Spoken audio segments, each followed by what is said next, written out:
अल्हम्दुलिल्लाहि रब्बिल आलमीन, अल्लाहुम्मा सल्लि अला मुहम्मद व अला आलि मुहम्मद। जैसा कि आप सभी के इल्म में है कि अभी रमज़ान आ रहा है और रमज़ान की तैयारियां हम सभी हजरात कर रहे हैं, लेकिन बहुत सारी चीज़ें ऐसी हैं जो रमज़ान की तैयारियों में हम उसको स्किप भी कर देते हैं और कुछ ऐसी हैं जिसको हम इग्नोर भी कर देते हैं। कुछ ऐसी हैं जिनको हम बिना किसी वजह के उसको हमारे दीन में शामिल कर लेते हैं, या फिर रमज़ान की तैयारियों में या ऐसे ही कोई भी दीन की एक्टिविटी में हम उसको शामिल कर लेते हैं। तो उन चीज़ों का ध्यान में रहना बहुत ज़्यादा ज़रूरी है। और साथ साथ में जब आप रमज़ान की तैयारी कर रहे हैं तो फिर ये बात का भी ख्याल रखें कि जो लोग गरीब हैं उनके लिए भी आप रमज़ान की तैयारियां करें। अगर आपके पास इतनी इस्तिताअत है, आप अपने रिश्तेदारों में देखें कि कौन है जो रमज़ान की तैयारियां नहीं कर सकता, उसके घर से आप सामान पहुँचाएँ। रमज़ान के अंदर जो जो सामान इंसान को ज़रूरत होता है, तो देखें जिस तरह से अल्लाह ताला पर ईमान रखना फ़र्ज़ है, नबी अलैहिस्सलाम पर ईमान रखना फ़र्ज़ है, उनके आखिरी नबी होने पर ईमान रखना फ़र्ज़ है। जिस तरह नमाज़ पढ़ना फ़र्ज़ है, उसी तरह रमज़ान के रोज़े रखना भी फ़र्ज़ है। रमज़ान के रोज़ों की अहमियत हमें कुरान के अंदर ही मिल जाती है। और देखें दूसरे जो टॉपिक्स हैं ना कुरान के अंदर, कुरान में अल्लाह ताला ने जितने भी टॉपिक्स को एड्रेस किया है, कभी कभी ऐसा होता है कि उसका कुछ हिस्सा कुरान के शुरू में मिल जाएगा, कुछ हिस्सा बीच में मिल जाएगा, कुछ हिस्सा आखिर। यानी आपको जैसे नमाज का मसला है तो नमाज़ पढ़ने के ताल्लुक़ से कुरान की आयत है, आपको कहीं पर क्या मिलेगा, कहीं पर क्या मिलेगा, कहीं पर कुछ और मिलेगा। यानी आपको अलग अलग जगह पर नमाज का ज़िक्र मिलेगा। ऐसे ज़कात का मामला भी है, अल्लाह ताला ने अलग अलग जगह ज़कात का ज़िक्र किया है। ऐसे ही दूसरे मामलात को, हज के मामलात को, अलग अलग मसाइल अल्लाह ताला ने, विरासत के मसाइल हैं, अलग अलग जगह पर अल्लाह ताला ने ज़िक्र किए हैं। लेकिन रोज़ा एक ऐसा मसला है, अल्लाह ताला ने कुरान में एक ही जगह बयान किया है और एक ही जगह बस उसका वो एक रुकू है सूरह बकरा के अंदर, दूसरे पारे की स्टार्टिंग में। वहाँ पे अल्लाह ताला ने रमज़ान के ताल्लुक़ से बयान कर दिया, उसके मसाइल भी थोड़े बहुत बयान कर दिए, और इसके अलावा पूरे कुरान में रोज़े का ज़िक्र नहीं है।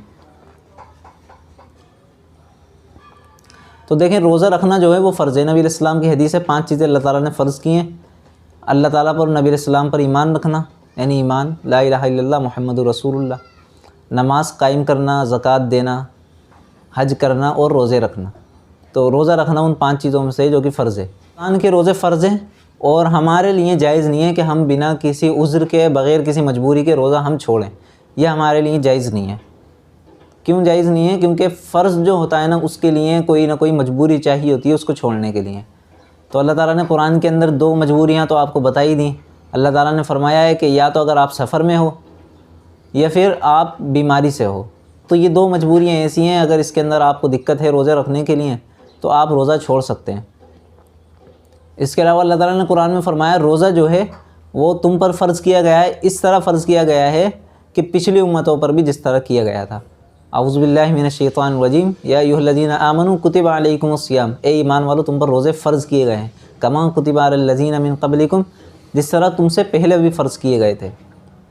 तो इससे पता ही चला है कि सिर्फ़ रोज़े हम पर फ़र्ज़ नहीं है, यानी ये कोई नई चीज़ नहीं है जो अल्लाह ताला ने हमें आकर बता दी। नहीं, पिछले नबियों पर भी रोज़े फ़र्ज़ थे, उनकी उम्मतों पर भी, लेकिन बस फ़र्क ये था कि उनके पास ऐसे नहीं थे जैसे हमारे पास रमज़ान के 30 रोज़े हैं। उनको कोई और इंस्ट्रक्शन अल्लाह ताला ने दी हुई होगी, बहरहाल उनके ऊपर रोज़े फ़र्ज़ ज़रूर थे। आज भी ये कंसेप्ट आपको मिलता है दूसरी इल्हामी किताबों के अंदर। तो रमज़ान के रोज़े सबको रखना है, ऐसा ना हो कि आप छोड़ दें उसको और गफलत की ज़िंदगी गुजारें। नबी अलैहिस्सलाम की हदीस है, हलाक और बर्बाद हो वो शख्स, हज़रत जिब्रील अलैहिस्सलाम ने ये बात कही थी, नबी अलैहिस्सलाम ने आमीन कहा था, हलाक और बर्बाद हो वो शख्स जो रमज़ान का महीना पाए और अपनी मग़फ़िरत ना करवा पाए। तो इन चीज़ों का ध्यान रखना है कि आपको रमज़ान का महीना जो है इस तरह से नहीं गुजारना गफलत के अंदर। दूसरी चीज़ ये है कि आपको रोज़ा रखने की नीयत पहले से ही करना है। नबी अलैहिस्सलाम की हदीस है ना, बुखारी की जो पहली हदीस है, इन्नमल आमालु बिन्नियात, सारे अमाल का दारो मदार नीयत पर है। तो नीयत करना ज़रूरी है, कोई सा भी अच्छा काम हो, लेकिन नीयत बोलते हैं दिल के इरादे को।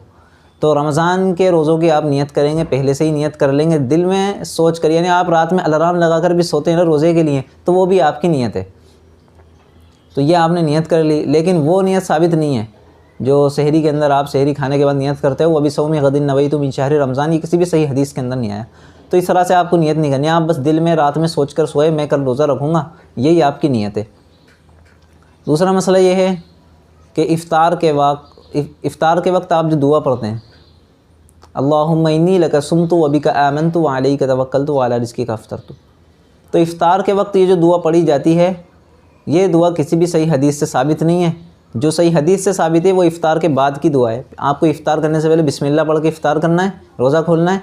रोज़ा खोलने के बाद आपको ये दुआ पढ़ना है, ज़हबत-ज़मउ व बतल्लतिल उरूक़ु व सबतल अज्रु इंशाअल्लाह। ये नबी अलैहि सलाम की हदीस है कि आपको ये पढ़ना है।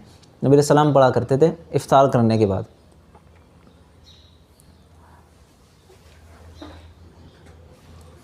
अब देखिए, रमज़ान के अंदर कुछ चीज़ें ऐसी भी हैं, कुछ क्या बहुत सी चीज़ें ऐसी हैं जो अपनी तरफ से लोगों ने दीन में दाखिल कर दी हैं।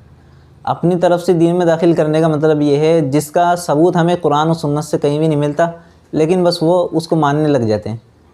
अब जैसे कि पहली चीज़ तो मैंने आपको बता दी, रोज़ा रखने की नीयत कहीं से भी साबित नहीं है। वबी सौम गदिन नबैतु मिन शहर रमज़ान। रोज़ा खोलने की नीयत कहीं से भी साबित नहीं है। ये जो दुआ आप लोग पढ़ते हैं, अल्लाहुम्मा इन्नी लका सुम्तु व बिका आमनतु व अलैका तवक्कलतु व अला रिज़्क़िका अफ़्तरतु, ये भी साबित नहीं है। हाँ, इफ़्तार करने के बाद की दुआ साबित है। हाँ, इफ़्तार करने से पहले आप बिस्मिल्लाह ज़रूर पढ़ेंगे। ऐसे ही और चीज़ें भी ऐसी हैं, जैसे रमज़ान के अंदर एक चीज़ ये फ़ेमस है, एक हदीस बड़ी फ़ेमस है कि नबी अलैहिस्सलाम ने फ़रमाया कि रमज़ान का पहला अशरा होता है रहमत का, दूसरा अशरा होता है मग़फ़िरत का, तीसरा अशरा होता है जहन्नम से खलासी का। ये चीज़ किसी भी सही हदीस से साबित नहीं है। एक हदीस मिलती है इस ताल्लुक़ से, लेकिन वो ज़ईफ़ है। रमज़ान का पूरा महीना ये है रहमत का, सिर्फ पहला अशरा नहीं। रमज़ान का दूसरा अशरा सिर्फ मग़फ़िरत का नहीं है, पूरा का पूरा महीना मग़फ़िरत का है। रमज़ान का पूरा महीना जहन्नम से खलासी का है, सिर्फ तीसरा अशरा नहीं है जो कि जहन्नम से खलासी का हो। तो ये जो ज़ईफ़ हदीसें हैं ये बहुत ज़्यादा फ़ेमस हो गई हैं, इनको हमें थोड़ा सा इग्नोर करना चाहिए। अक़ाइद के अंदर इनको हमें यूज़ नहीं लेना चाहिए। दूसरी चीज़ ये है कि और भी बहुत सारी चीज़ें फ़ेमस हैं। किसी को खून निकल गया नाक में से, या फिर कहीं और से किसी के चोट लग गई, उससे रोज़ा टूट जाता है, ये लोग सोचते हैं, तो उससे भी रोज़ा नहीं टूटता। तो अगर किसी को उल्टी हो जाए, इससे भी रोज़ा नहीं टूटेगा। इसके अलावा कोई शख्स सो गया, दिन भर भी सोता रहा, तो रोज़ा देखें उसका टूटेगा तो नहीं, लेकिन रोज़े में इतना भी नहीं सोना चाहिए। और एक मसला ये भी है कि अगर किसी को एहतिलाम हो गया रोज़े की हालत में, तो इससे भी रोज़ा नहीं टूटेगा। इसके अलावा कुछ चीज़ें ऐसी होती हैं, जैसे नबी अलैहिस्सलाम से एक हदीस हमें मिलती है, सहाबा कहते हैं कि हमने गर्मी की शिद्दत की वजह से नबी अलैहिस्सलाम को रोज़े की हालत में अपने सर पर गीला कपड़ा हुआ डालते हुए देखा है। उससे लोग ये भी सोचते हैं कि तेल लगाने से सर में रोज़ा टूट जाता है, उससे भी नहीं टूटता। बहुत से लोग सोचते हैं रोज़े में नाखून नहीं काटना चाहिए, रोज़े में आँखों में सुरमा नहीं लगाना चाहिए, तो इससे भी रोज़ा नहीं टूटता। हाँ, आप आँखों में आई ड्रॉप नहीं डाल सकते। आई ड्रॉप क्या है, कभी कभी हलक से होते हुए नीचे उतर जाती है आँखों से होते हुए।